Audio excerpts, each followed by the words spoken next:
In the grand cosmic comedy of life, the Khazari had always considered themselves the punchline deliverers, never the joke. For 50,000 years, they had dominated the galactic stage with their imposing presence, superior technology, and an ego that could eclipse a small star system. Their crystalline exoskeletons sparkled with an intimidating beauty that matched their reputation as the deadliest species in known space. So naturally, when they first encountered humans, they laughed. Well, not exactly laughed. Khazari don't laugh so much as emit a high-pitched resonance that sounds like someone dragging diamond claws across a quantum chalkboard. But the sentiment was the same. Grand Overseer Zixatal, leader of the Khazari Dominion, stood in his command center, towering 3 meters tall as he reviewed the first contact footage.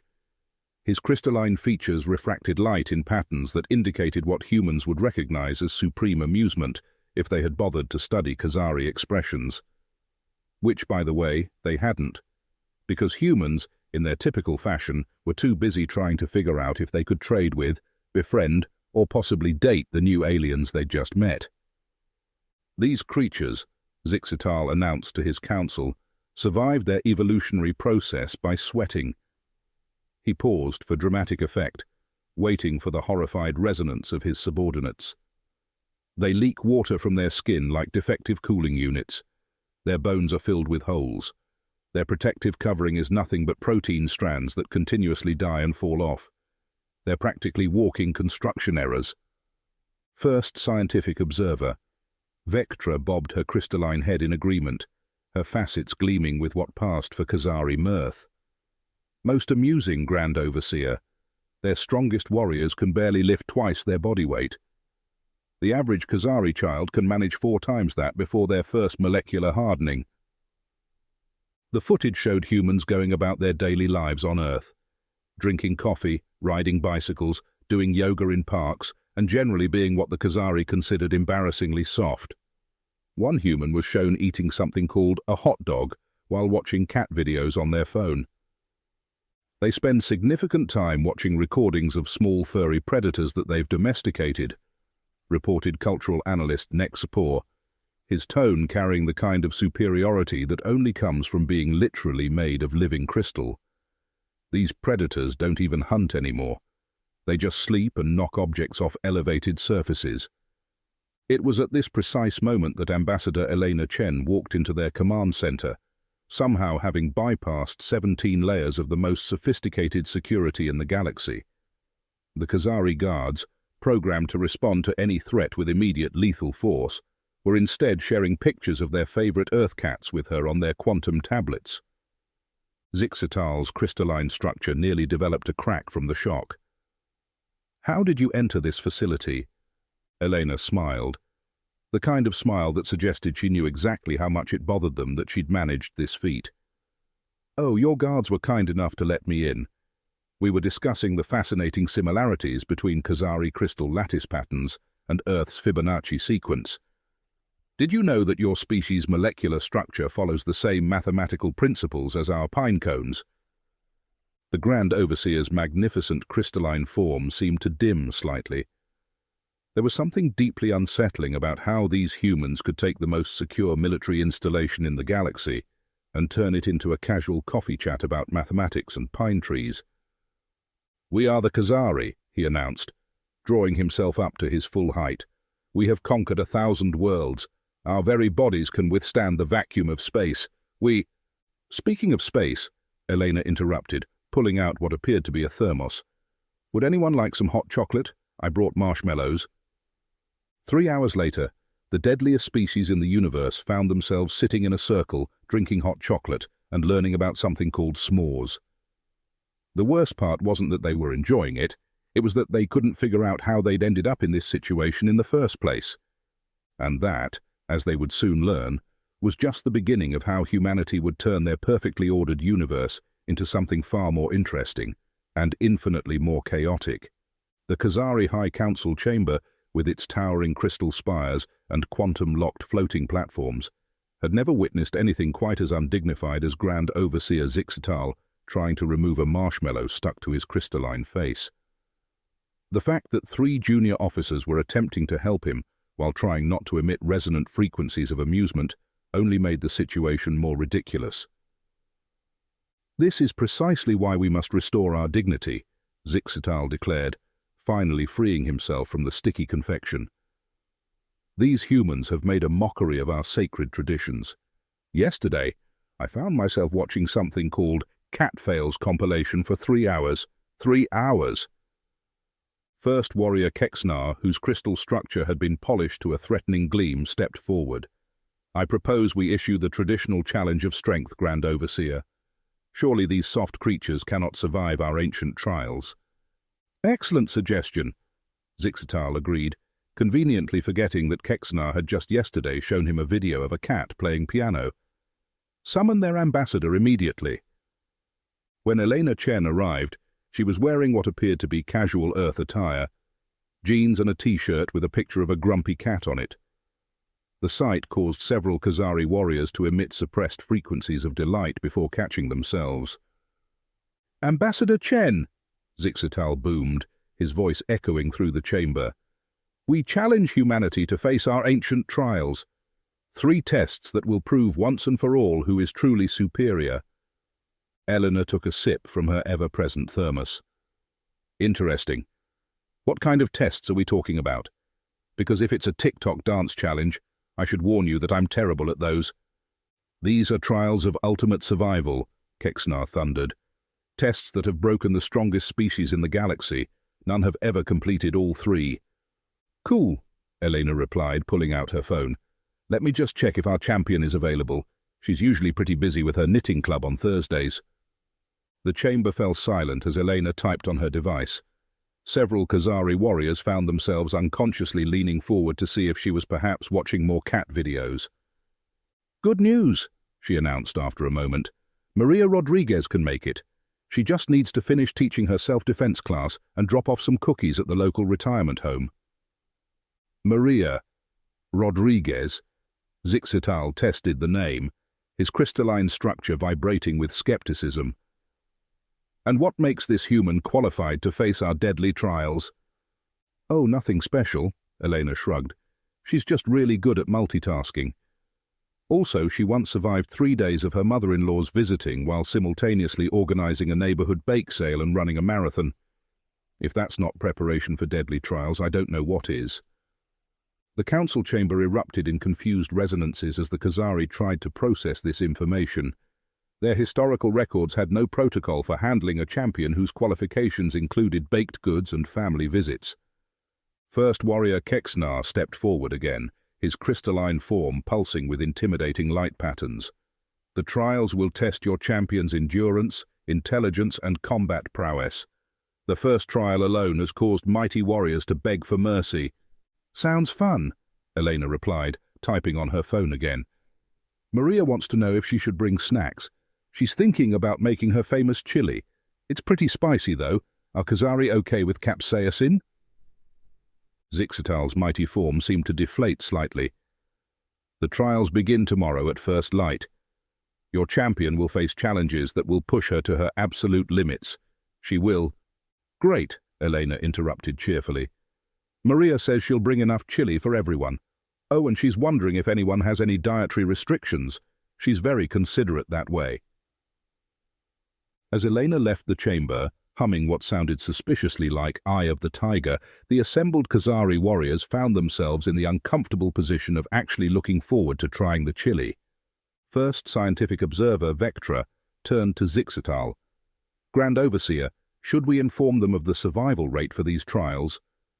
"No need," Zixatal replied, trying to regain his authoritative tone.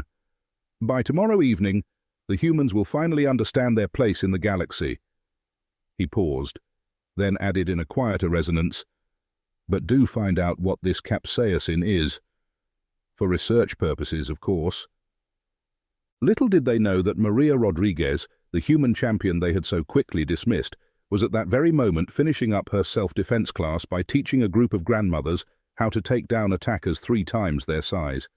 And she was doing it while perfecting her chili recipe and planning her strategy for tomorrow's trials. The Khazari were about to learn that underestimating humans was a mistake. A delicious, spicy mistake. The morning of the trials dawned with all the dramatic flair one would expect from a civilization made of living crystal.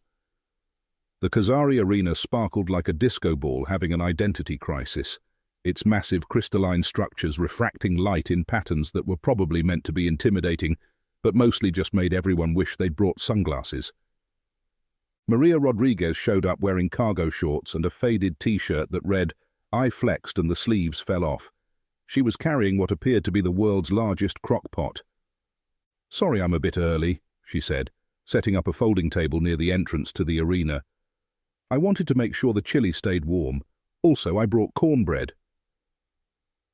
The gathered Kazari warriors watched in bewildered silence as this human, who was about to face their deadliest trials, calmly set out paper plates and plastic spoons. Several of them found themselves unconsciously drifting toward the smell of the chili before their superior officers could call them back to attention. Grand Overseer Zixatal cleared his throat with a sound like breaking glass. "The first trial will test your endurance in extreme conditions. You will be sealed in our crystal forge, where temperatures reach levels that have rendered mighty warriors into puddles of regret." "Oh, like a sauna?" Maria asked, tying her hair back. "That's convenient. I was planning to get a workout in today anyway." The Crystal Forge was a chamber designed to simulate the most brutal conditions in the galaxy. As Maria stepped inside, the temperature began to rise rapidly. The Kazari watched through the transparent walls, expecting to see her collapse like all the others before her. Instead, she started doing jumping jacks. "What is this madness?" First Warrior Kexnar demanded, his crystalline structure vibrating with confusion. "She's sweating," Vectra observed, her scientific curiosity overtaking her disdain. "The liquid evaporation is actually helping her regulate her temperature. How primitively elegant." 2 hours later, Maria emerged from the chamber, slightly damp but otherwise fine. "That was great. Really got my cardio in. Anyone ready for some chili?"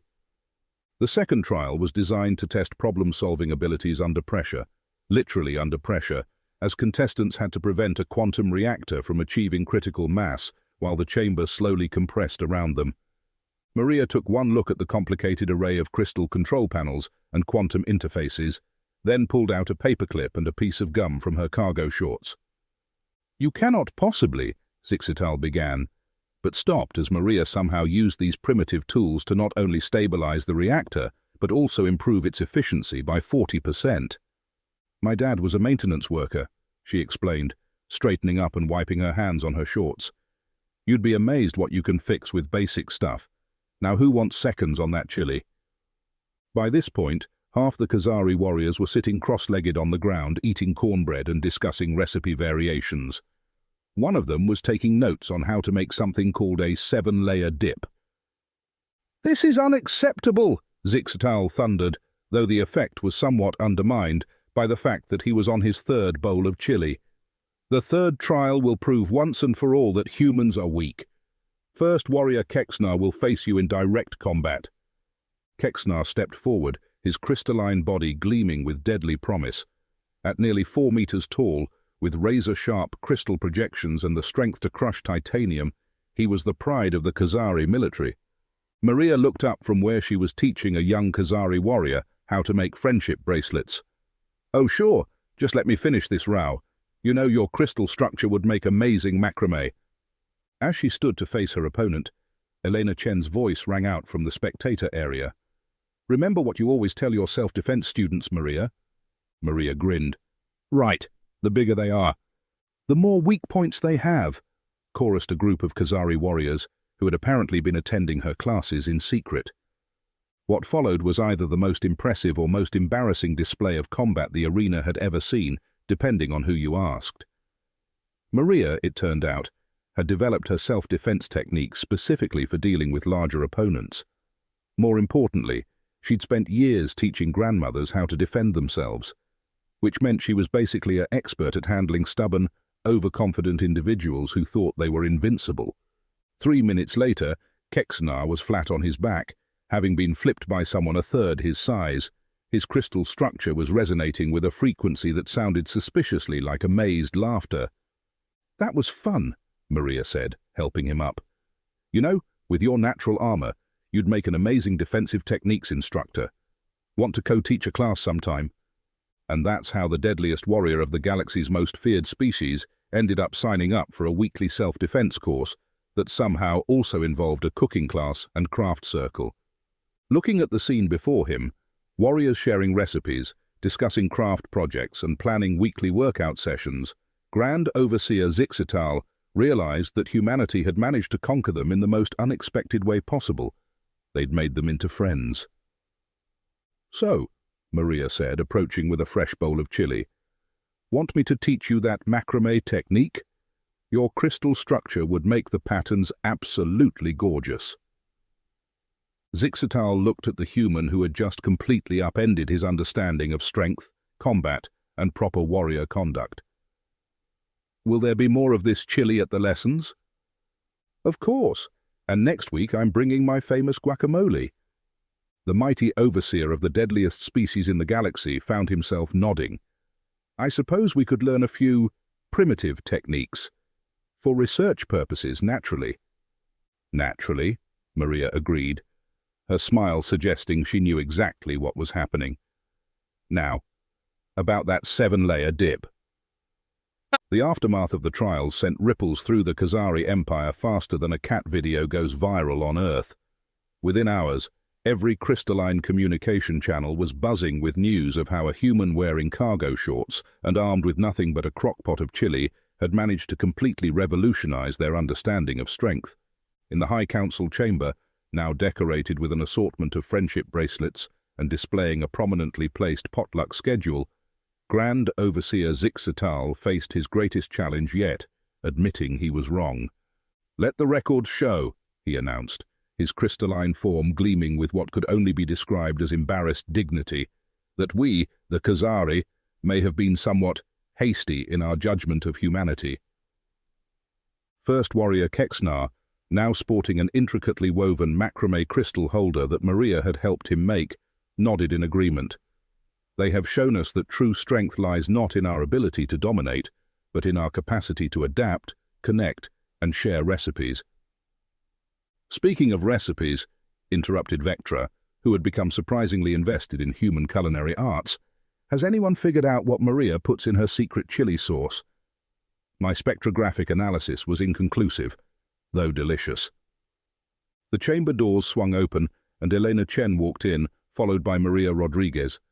Both were carrying what appeared to be teaching materials and several cookbooks. "Ambassador Chen, Champion Rodriguez," Zixital began formally, then paused.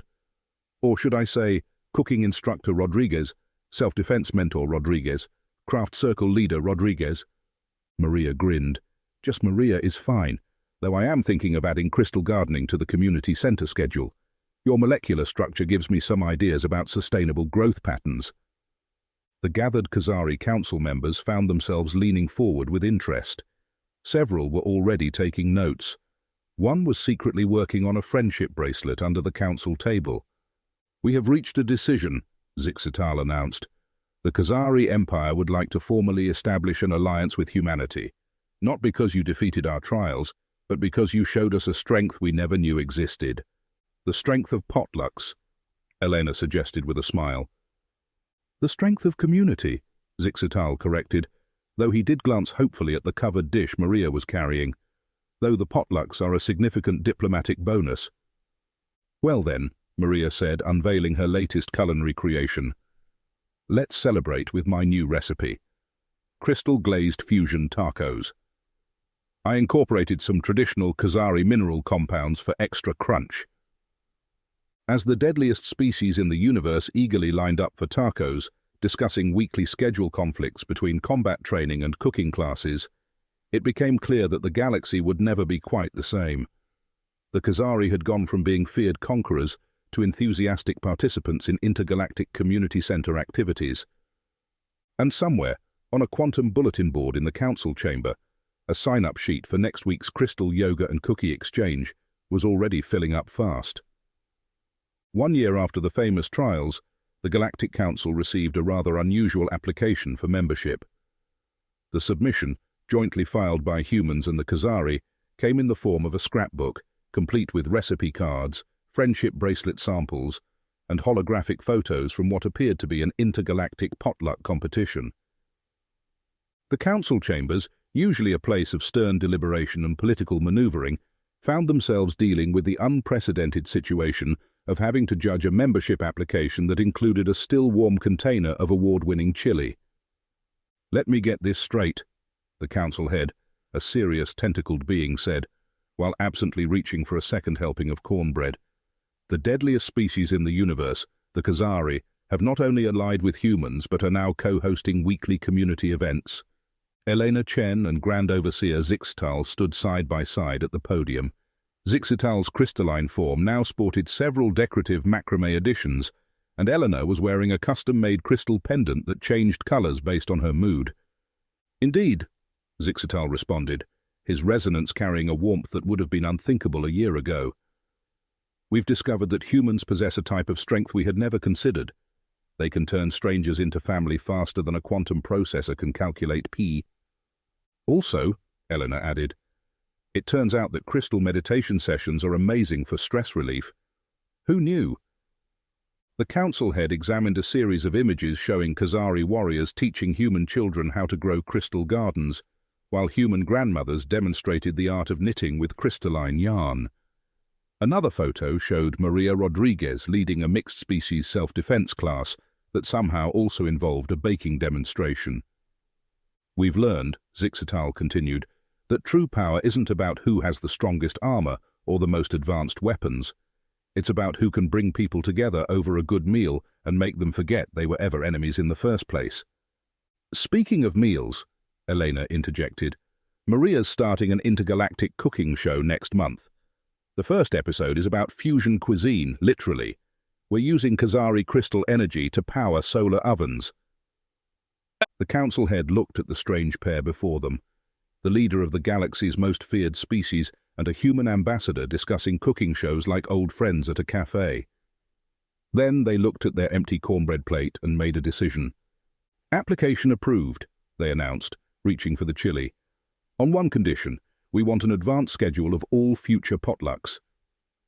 And so the galaxy learned an important lesson about strength, though not the one anyone expected. The Khazari, once feared across star systems, became known as the species who could teach you both how to break a boulder with your crystalline form and how to make the perfect crystal-infused soufflé.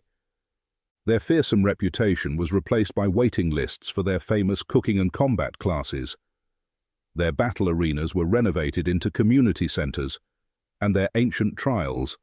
They became part of an annual festival that somehow combined extreme sports with a bake-off. As for Maria Rodriguez, she did eventually share her secret chili recipe. It turned out the secret ingredient was the same thing that had earned humanity the respect of the deadliest species in the universe: the ability to bring people together and make them feel at home, even if home was light years away and made of living crystal. And that, perhaps, was the greatest strength of all, though the 7-layer dip helped too.